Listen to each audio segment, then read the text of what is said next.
섹션 1. 도입. 크레딧 혁신의 연대기. 오늘 다룰 글은 오크트리 캐피탈의 하워드 막스가 2026년 4월 9일에 작성한 메모 What's going on in private credit? 한국어로 사모 크레딧에 무슨 일이 벌어지고 있는가 이다. 이번 메모에서 막스는 크레딧 시장의 역사적 발전을 되짚고 사모 대출 시장의 현재 상황을 진단하며 투자자들에게 경고와 교훈을 전한다. 하워드 막스가 이번에 사모 크레딧을 정면으로 잡았습니다. 사실 이 주제는 최근 몇 달간 투자 업계에서 가장 뜨거운 화두였는데요. 막스가 직접 역사적 맥락부터 정리해준다는 건 그만큼 지금 상황이 중요하다는 뜻이겠죠. 어떤 이야기를 하는지 들어보시죠. 섹션 2. 크레딧의 진화. 오크트리 동료가 크레딧 분야를 오늘날의 위치로 이끈 발전에 대해 물었다. 나는 다음과 같은 목록을 정리했다. 1970년대에는 비투자 등급 채권의 수용이 시작되었다. 1980년대에는 차입 매수, 즉 LBO의 대중화와 기업 레버리지의 증가가 있었다. 1990년대에는 광범위 신디케이트론과 트렌치 구조의 증권화가 등장했다. 2000년대에는 대안 투자를 향한 상승 트렌드, 그리고 서브프라임 모기지 대출과 모기지 담보증권이 나타났다. 2010년대에는 사모 대출, 즉 다이렉트 랜딩의 확장이 이루어졌고 2020년대에는 사모 대출 상품이 개인 투자자와 퇴직연금 투자자에게까지 마케팅되기 시작했다. 이 연대기가 정말 인상적인 게요. 50년의 금융혁신을 한 장의 표로 압축한 거거든요. 1970년대에 위험한 회사도 충분한 금리를 주면 채권을 발행할 수 있다는 지금 보면 당연한 아이디어 하나가 1조 5천억 달러 규모의 하이힐드 시장을 탄생시킨 겁니다. 그리고 각 단계가 다음 단계의 토대가 되었다는 점이 핵심이에요. 내가 1968년 여름에 처음 접한 투자 세계는 주식과 우량 채권만으로 구성되어 있었는데 위의 나열한 발전들을 고려하면 지금 보면 소박하고 지방적으로 느껴진다. 1977년에서 78년 이전에는 투자 등급 신용 등급, 즉 트리플 B 이상이 없는 기업이 공개적으로 채권을 발행하는 것이 사실상 불가능했다. 존재하던 투기 등급 채무는 주로 이전의 투자 등급이었다가 문제가 생겨 강등된 기업, 이른바 타락한 천사의 것이었다. 마이클 밀케는 1970년대 후반에 비투자 등급 기업도 채권을 발행할 수 있어야 한다는 금리가 디폴트 위험을 보상할 만큼 충분히 높다면 가능하다는 아이디어를 구현한 것으로 평가받는다. 이런 종류의 리스크 대 수익 사고가 오늘날 약 1조 5천억 달러 규모의 미국 하이힐드 채권 시장과 여기서 논의하는 대부분의 다른 발전들을 가능하게 했다. 여기서 잠깐 짚고 넘어가야 할 게 있는데요. 밀켄의 아이디어가 왜 그렇게 혁명적이었냐면 그전까지 금융시장은 안전한 것만 거래한다는 원칙으로 운영됐거든요. 위험을 정량화하고 그에 맞는 가격을 매긴다는 발상 자체가 패러다임 전환이었던 겁니다. 그리고 이게 LBO, CLO, 사모 대출까지 전부 가능하게 만든 하나의 씨앗이었다는 거죠. 소수의 소규모 차입 매수가 1970년대 중반에 이루어졌지만 1980년대 하이힐드 채권의 대중화가 LBO 펀드와 소규모 기업 사냥꾼들이 이전에 가능했던 것보다 훨씬 큰 기업을 인수할 수 있을 만큼 충분한 자금을 빌릴 수 있게 했다. 이것이 LBO의 대규모 확장으로 이어졌고 1990년대에 사모펀드, 즉 프라이빗 에쿼티로 스스로 이름을 바꾼 산업을 탄생시켰다.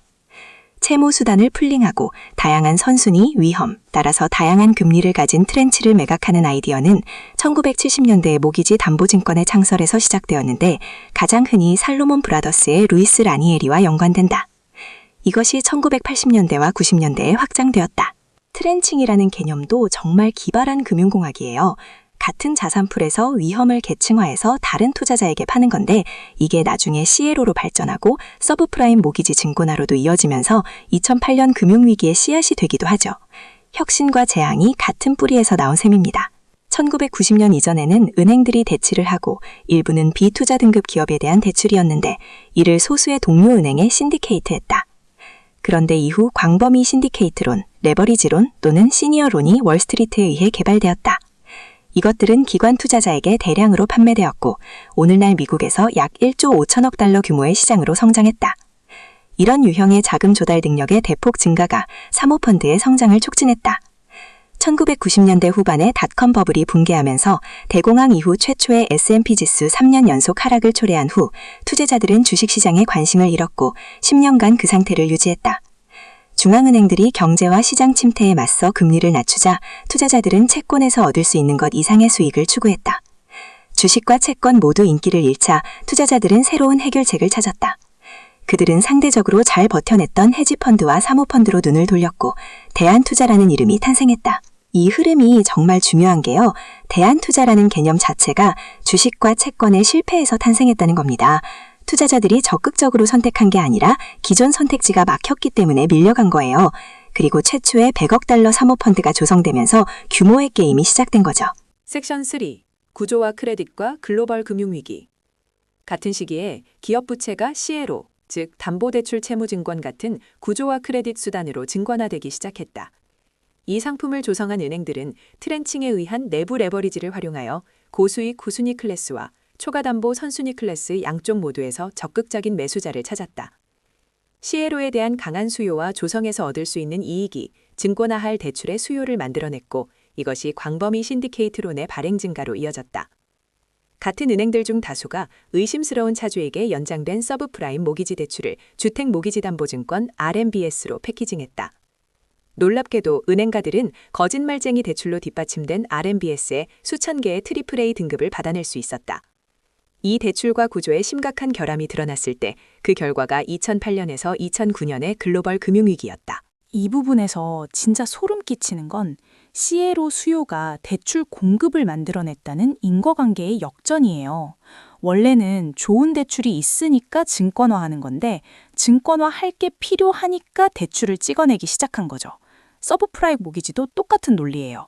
수요가 공급을 만들 때 품질은 반드시 하락합니다.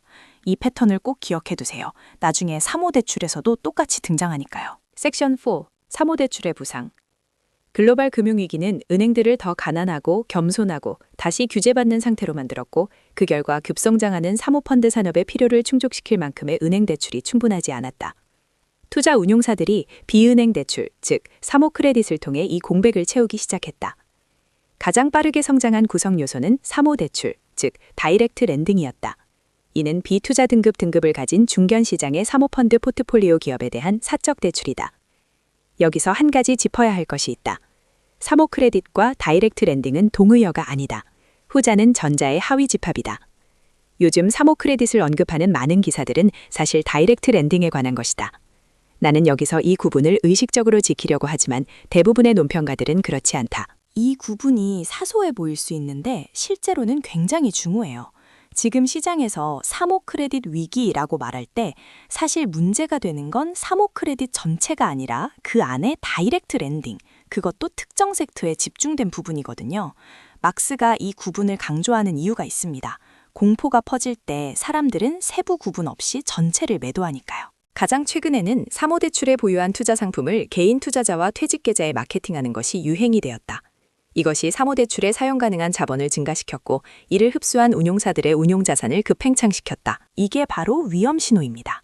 기관 투자자용으로 설계된 비유동적인 자산 클래스가 개인 투자자에게 판매되기 시작하면 그건 보통 사이클의 후반부라는 뜻이에요. 개인 투자자는 유동성에 대한 기대가 완전히 다르거든요. 섹션 5. 버블의 일반적 패턴.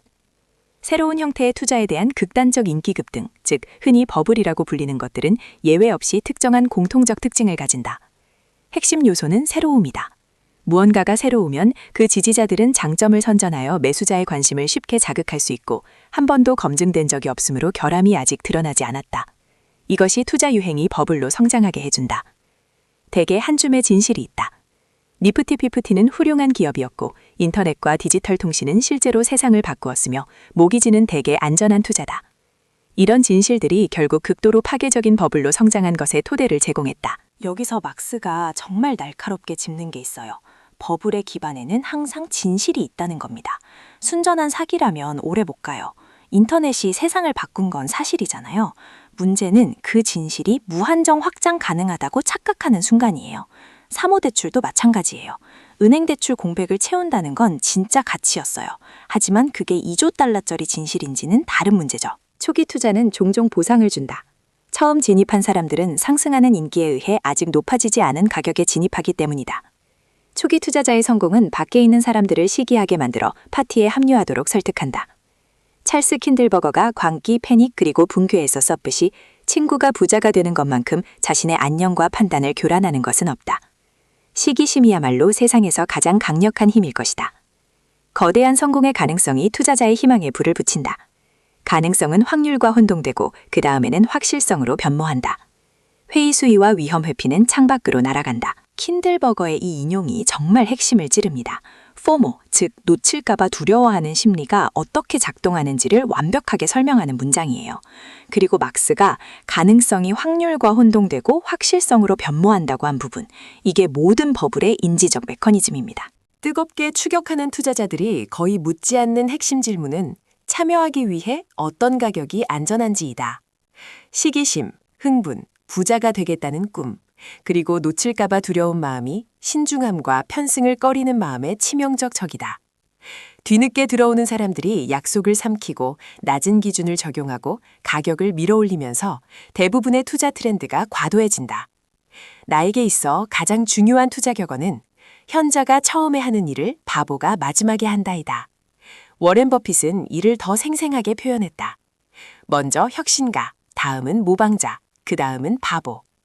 모든 것이 잘 될 때 투자자들이 기꺼이 간과하는 결함, 잠재적 함정, 이행 불가능한 약속들이 새로운 것을 둘러싼 낙관이 과도했거나 지불한 가격이 단순히 너무 높았던 것으로 판명될 때 예외 없이 환멸과 손실로 이어진다. 마크 트웨인이 역사는 반복되지 않지만 운율을 맞춘다고 했을 때 이런 종류의 반복되는 패턴을 염두에 둔 것이 틀림없다. 나는 이것을 투자에서의 영원한 진실 중 하나로 여긴다. 섹션 6. 사모대출에 적용되는 패턴. 이 진행 과정의 여러 측면이 지난 15년간 사모대출에서 발생했다고 말하는 것이 공정하다고 본다. 새로운 형태의 자금 조달이 개발되었다. 은행들이 대출을 꺼리면서 사모펀드의 자금 수요가 공급을 초과했다. 이것이 초기 사모대출 업체들에게 높은 금리와 강력한 보호 조항에 담긴 견고한 대출 문서를 요구할 수 있게 해주었다. 2010년대의 저금리는 사모대출의 높은 예상 수익률을 매우 매력적으로 보이게 만들었고, 특히 저비용 차입을 통해 수익률에 레버리지를 걸 수 있다는 점에서 그러했다. 기관 투자자들이 초기 대출의 매력을 주목하고 파티에 합류했다. 여기서 핵심 메커니즘을 짚어볼게요. 초기 사모대출이 좋은 수익을 냈던 이유는 구조적인 것이었어요. 은행이 빠져나간 공백에서 대출자가 우위를 점했으니까요. 높은 금리에 강력한 보호 조항까지 대출자에게 완벽한 환경이었죠. 문제는 이 초기의 매력이 영구적인 특성과 혼동되었다는 겁니다. 그 매력은 사모대출이 많은 가격 변동성을 보이지 않는다는 사실에 의해 틀림없이 강화되었을 것이다. 왜냐하면 시가평가의 시장에 없기 때문이다. 이것은 그 옹호자들로 하여금 높은 위험 조정 수익률을 제공할 것이다 라고 말하게 했을 수 있지만 그것은 옳지 않았다. 합리적으로 기대할 수 있었던 것은 높은 변동성 조정 수익률, 즉 샤프 비율인데 나는 위험과 변동성이 같은 것이 아니라고 강력히 주장한다. 사모대출은 하이힐드 채권이나 광범위 신디케이트론 같은 유동적 신용상품보다 신용 위험이 적지 않다. 단지 가격에 그만큼 쉽게 반영되지 않을 뿐이다. 이 부분 정말 중요합니다. 막스가 수십 년간 반복해온 핵심 주장 중 하나예요. 변동성이 낮다고 위험이 낮은 게 아닙니다. 사모대출은 시장 가격이 없으니까 NAV가 매끄럽게 보이는 거지 기초자산의 신용 위험이 사라진 게 아니에요. 이걸 혼동하면 위험을 과소평가하게 되고 결국 더 많은 레버리지를 걸게 됩니다. 수백 개의 투자회사가 사모대출에서 서비스를 제공했고 그 대다수는 글로벌 금융위기가 끝난 후에 사모 크레딧 시장에 진입한, 즉 어려운 시기에 한 번도 검증되지 않은 회사들이었다. 그럼에도 그들에게 관리할 돈이 충분히 주어졌다. 많은 신규 운용사와 대규모 증감 자본의 도착은 대출업체들이 더 낮은 수익률, 더 좁은 수익률 스프레드, 그리고 줄어든 안정성을 수용하면서 사모대출을 놓고 경쟁하게 만들었다. 일부 운용사는 의심 없이 대량의 자본을 투자하기 위해 기준을 낮추도록 동기부여되었을 것이다. 17년간 한 번도 검증되지 않은 운용사들이라는 표현이 핵심이에요. 2009년 이후에 시작한 사모대출 운용사는 진정한 경기 하강을 경험한 적이 없어요. 성공이 실력인지 환경인지 구분할 수 없는 상태에서 2조 달러의 자금이 투입된 겁니다. GFC 종료 후 17년간 대체로 지속된 양호한 경제 및 투자 환경이 약화되는 인수 기준의 징후에도 불구하고 사모대출을 성공적으로 만들었으며 이런 추세가 점점 더 두드러지게 되었다. 이 모든 것의 합이 저금리 환경에서 수익에 굶어진 개인 및 퇴직연금 투자자에게 사모대출 상품의 판매를 용이했다. 사모대출에 투자할 수 있는 막대한 자본이 골드러시 심리를 만들었다. 지난 15년간 약 2조 달러의 사모대출이 이루어졌다. 전체 사모 크레딧 섹터가 20년 전에는 약 15억 달러에 불과했다. 따라서 나는 일부 사모대출 운용사가 너무 많은 돈을 받아들이고 너무 빠르게 투자하면서 너무 낮은 기준을 적용하고 조정의 무대를 마련했을 것이라고 상상한다. 1,500억 달러에서 2조 달러로 15년 만에 13배 이상 성장한 거예요. 이 정도 성장률이면 품질 저하는 구조적으로 불가피합니다. 그만큼 좋은 대출 기회가 13배로 늘어난 게 아니니까요. 섹션 7. 사모대출과 소프트웨어. 2000년대 중반 이전에는 하이힐드 채권과 레버리지론 투자자들이 대체로 기술기업에 돈을 빌려주려 하지 않았다. 기술기업은 근본적으로 너무 위험해서 신용을 줄 만하지 않다고 여겨졌다. 그리고 레버리지를 걸 수 없으니 사모펀드의 매수 대상도 아니었다. 하지만 사모펀드에 대한 투자가 강하게 성장하자 사모펀드 운용사들은 매수할 기업이 필요했고 이것이 그들이 고려하는 범위를 확장하게 만들었다. 그들은 필수적인 소프트웨어에서 시장 선도적 위치를 가진 대체될 가능성이 낮은 기업이 반복적인 구독 기반 현금 흐름을 누릴 것이고 사업을 둘러싼 지속 가능한 해자의 혜택을 받을 것이라고 결론지었다. 사모펀드가 소프트웨어 기업을 매수하기 시작했고 크레딧 투자자들이 그 목적으로 돈을 빌려주기 시작했다. 여기서 논리의 사슬을 따라가 보면요. 사모펀드에 돈이 넘치니까 살 기업이 필요하고 그래서 원래 금지구역이던 기술기업으로 확장한 거예요. 소프트웨어 기업의 반복 매출과 해자라는 논리는 실제로 타당한 면이 있었어요. 하지만 여기서도 한 줌의 진실이 과도한 확장의 근거로 변질된 겁니다. 나의 경험으로 보면 크레딧 시장에서 제한 요소는 차주의 자본 욕구가 아니라 대출자의 공급 의지이다. 케빈 코스트너의 영화 꿈의 구장에서 그의 캐릭터를 인용하자면 당신이 자본을 제공하면 그들이 빌려서 쓸 것이다. 따라서 크레딧 시장의 구성은 사모펀드의 성장, 사모대출에 사용 가능한 자본의 폭증, 그리고 소프트웨어 기업이 좋은 투자 대상이라는 양측의 합의에 크게 영향을 받았다. 최근 수년간 스폰서들은 광범위 신디케이트론의 대안으로 점점 더 사모대출로 향했다. 사모대출은 소수의 대형 대출업체에서 필요한 자본을 한 번에 얻을 수 있게 해주어 긴 로드쇼, 광범위한 재무 공시, 그리고 문제가 생겼을 때 재협상해야 할 다수의 거래 상대방을 상대하지 않도록 해주었다. 사모대출 업체들은 또한 신디케이트론 시장이 수용할 수 있는 수준을 넘어서는 더 높은 부채 수준을 지원하려는 의지를 보여왔다. 그들은 또한 아직 이익이 나지 않는 기업에 연간 반복 매출, 즉 ARR에 기반한 ARR 대출 형태로 더 많은 자금을 빌려주려는 의지도 보였다. ARR 대출이라는 개념을 잠깐 설명하면요. 아직 이익이 안 나는 회사에 매출 기반으로 돈을 빌려주는 겁니다. 전통적 신용 분석에서는 상상할 수 없던 일이에요.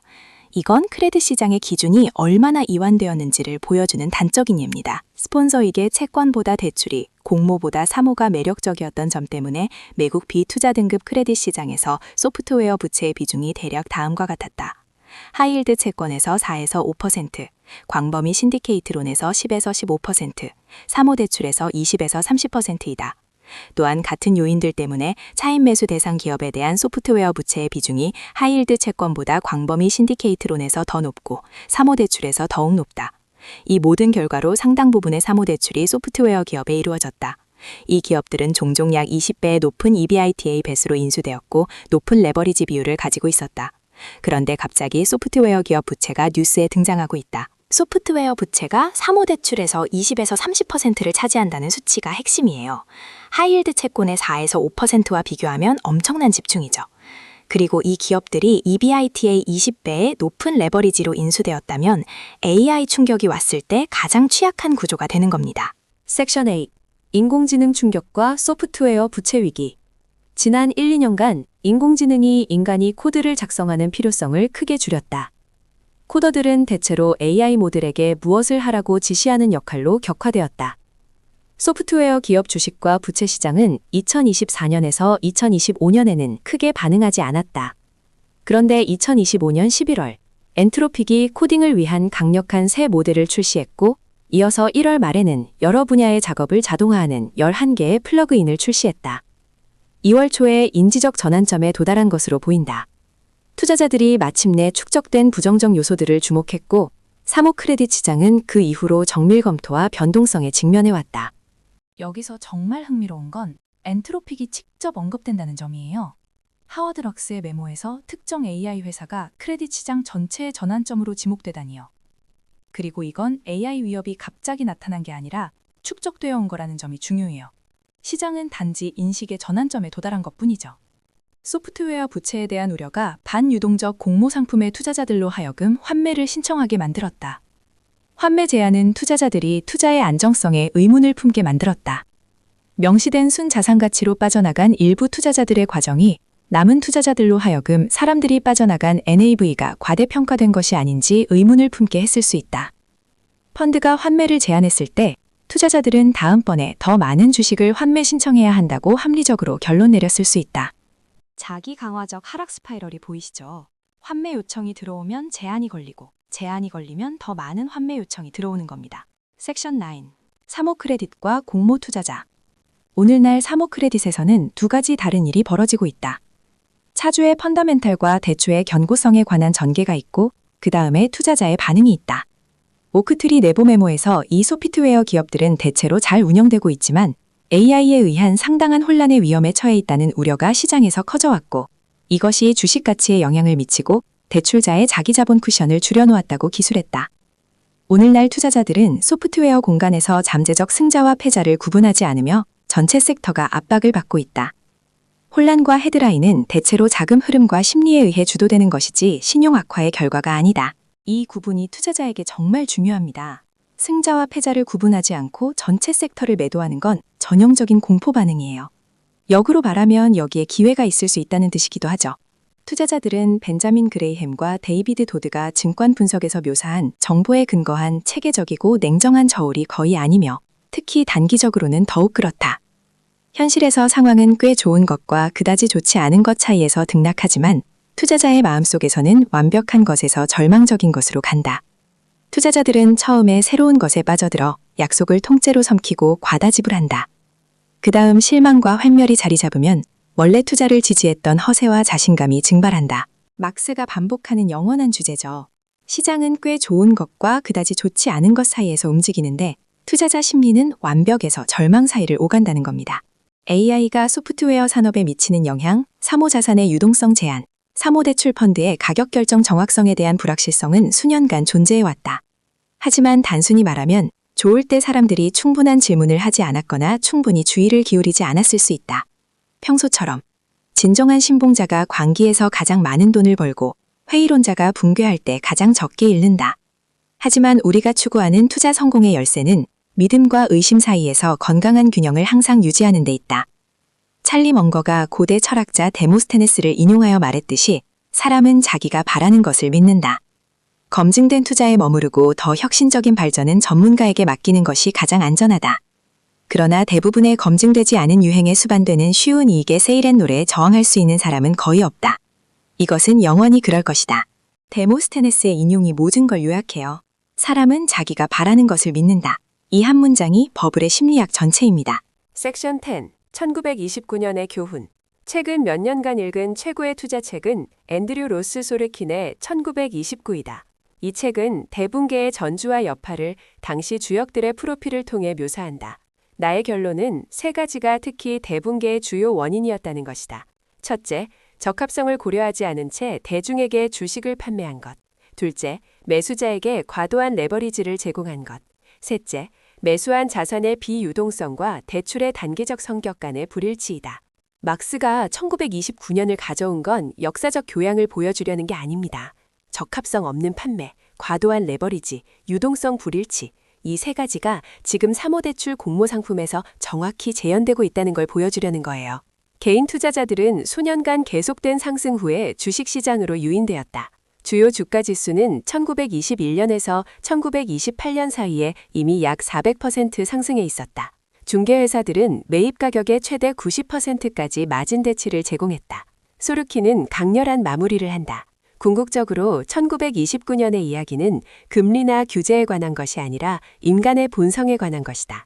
사람들은 좋은 시절이 영원히 지속될 수 있다고 믿는 새로운 방법을 찾을 것이다. 지속되는 교훈은 우리가 얼마나 쉽게 있는지를 기억해야 한다는 것이다. 비합리적 열광에 대한 해독제는 규제도 회의주의도 아닌 겸손이다. 우리의 확신이 높이 솟을수록 우리는 더 오래, 더 세게 추락한다. 해독제가 겸손이라는 결론. 이게 막스가 48년간의 투자 경력에서 도달한 근본적인 통찰입니다. 섹션 11. 매니저의 딜레마와 오크트리의 선택. 양심적인 운용사의 가장 큰 문제는 너무 많은 자본이 그들의 시장으로 밀려 들어오고 투자자들이 그것을 투입하는데 너무 열심일 때 발생한다. 이것이 대략 시티뱅크의 CEO 척 프린스가 음악이 연주되는 한 일어나서 춤을 춰야 한다고 말했던 때이다. 운용사에게 어떤 선택인가? 열광적인 투자자들이 기준을 낮추는 데 합류하거나 방관하면서 다른 운용사들이 운용자산을 쌓아 올리는 것이다. 나는 결코 오크트리의 투자 미덕의 전형으로 제시하고 싶지 않다. 그러나 탁월한 투자는 다른 이들보다 더 나은 결정에서 나온다. 척 프린스의 음악이 연주되는 한 춤을 춰야 한다는 말, 금융 역사에서 가장 유명한 인용 중 하나죠. 교율을 지키면 단기적으로 고객을 잃고 기준을 낮추면 장기적으로 자본을 잃습니다. 먼저 우리는 수십 년 전부터 하이힐드 채권과 신디케이트론에 투자해왔지만 사모 크레딧에서는 과도하게 나가지 않았다. 사모 크레딧 이야기하자는 질문에 나의 응수는 크레딧 이야기하자였다. 둘째, 사모대출이 2010년대 초에 시작되었을 때 우리는 상대적으로 높지만 절대적으로는 낮은 수익률이라고 생각했다. 사모크레딧은 오크트리의 수행 크레딧 자산의 절반을 훨씬 밑돌고 사모대출은 전체 운용자산의 15% 미만이다. 셋째, 우리는 자산을 훨씬 적게 확장했기 때문에 기준을 타협할 압박을 덜 느꼈다. 소프트웨어 노출은 동종 대비 상당히 적으며 주로 선순위 담보이고 PIK는 매우 적다. 오크트리 전체 중 사모대출이 15% 미만, 업계 평균과 비교하면 극도로 보수적인 배분이에요. 그리고 이 보수적 자세가 지금 빛을 발하고 있는 거죠. 넷째, 오크트리의 사모 크레딧 투자의 80%가 기관 고객을 대신한 것이다. 선도적 공모 사모 대출 운용사들이 400억에서 500억 달러를 보유한 반면 우리는 겨우 100억 달러를 약간 넘는다. 투자자들의 새롭게 높아진 회의주의가 앞으로 훨씬 좋은 투자 기회를 줄 가능성이 높다. 교율을 유지하고 최신 유행에 저항하는 것이 단기적 극대화의 경로는 아니지만 우리가 추구하는 투자의 탁월성에는 필수적이다. 400억에서 500억 달러 대비 100억 달러. 열광기에는 초라해 보였겠지만 지금은 완전히 다른 의미를 갖습니다. 섹션 12. 사모대출과 사모펀드의 미래. 사모펀드는 1970년대에 탄생하여 2010년대에 사모대출의 등장으로 더욱 증폭되었다. 수익의 상당 부분은 사모펀드가 성장한 금리 환경에서 나왔다. 2022년 12월에 나는 시체인지라는 메모를 썼다. 나는 1980년에 22.25%의 금리를 가진 은행 대출이 있었고 2020년에는 2.25%로 빌릴 수 있었다. 그 40년간의 2000 베이시스 포인트 금리 하락을 지난 반세기 금융세계에서 가장 영향력 있는 사건으로 본다. 하락하는 금리는 자산을 더 가치 있게 만들고 차입 비용을 줄인다. 빌린 돈으로 자산을 산 사람들은 이중의 보너스를 받는다. 그것이 정확히 사모펀드가 하는 일이다. 22.25%에서 2.25%로의 40년간 금리 하락. 이게 사모펀드의 숨겨진 순풍이었다는 거예요. 레버리지를 써서 자산을 사는 전략의 금리 하락은 이중 보너스였죠. 하지만 2022년 초에 연방기금 금리가 0에서 5.25, 5.5%로 올라갔다. 브루스 카시가 말했다. 지난 몇 년간 많은 사모펀드 기업이 400베이시스 포인트의 금리 상승을 예상하지 못한 자본 구조를 떠안게 되었다. 더 높은 이자 비용이 많은 포트폴리오 기업의 수익성을 떨어뜨렸다. 매각 가격이 낮아졌고 매각이 둔화되었다. LP에 대한 해당이 줄었다. MSCI에 따르면 2022년부터 2025년 3분기까지 미국 사모펀드 지수의 연간 수익률은 5.8%였고 S&P 500은 11.6%였다. PE 수익률이 S&P 500의 절반, 유동성 프리미엄은커녕 유동성 디스카운트를 감소하면서 절반의 수익이라니 PE의 존재 이유 자체에 의문이 제기되는 수치입니다. 앞으로 포트폴리오 기업의 성과는 사모펀드 회사의 기량에 크게 좌우될 것이다. 숙련된 실사를 수행하고 높은 기준을 유지하며 좋은 신용 결정을 내린 대출업체는 성공할 것이다. 하이힐드 채권과 광범위 신디케이트론이 글로벌 금융위기를 포함한 기간에서 괜찮은 성과를 냈다는 점에 주목하라. 결국 핵심은 선별력이에요. 사모대출 전체가 망하는 게 아니라 기준을 지킨 대출자와 기준을 낮춘 대출자 사이에 엄청난 성과 격차가 벌어질 거라는 겁니다. 섹션 13. 결론. 밥 오리어리의 내게 최근 쓴 것으로 마무리하겠다. 오늘날의 크레딧 시장과 1980년대 후반에서 90년대 초 사이에 흥미로운 유사성이 있다. 당시 많은 투자자가 과도하게 탐닉한 새로운 금융혁신, 하이힐드 채권이 있었다. 시장은 중동의 전쟁에 갑자기 놀랐다. 다이렉트 랜딩을 하이힐드로 대체하고 기술적 창조적 파괴의 요소를 추가하면 같은 역학이다. 궁극적으로 하이힐드는 괜찮았다. 심지어 훌륭했다. 3호 대출도 마찬가지일 것이다. 하지만 더 나은 곳에 도달하기 위해 신용 사이클을 거쳐야 할 수도 있다. 밥 오리어리의 비유가 완벽한 결론이에요. 하이힐드가 결국 괜찮았듯이 3호 대출도 괜찮을 것이다. 하지만 그 과정에서 신용 사이클을 통과해야 한다. 그리고 그 사이클에서 살아남는 건 규율을 지킨 운용사와 겸손을 잃지 않은 투자자뿐이라는 것. 이것이 하워드 막스의 메모 3호 크레딧에 무슨 일이 벌어지고 있는가의 핵심 메시지입니다.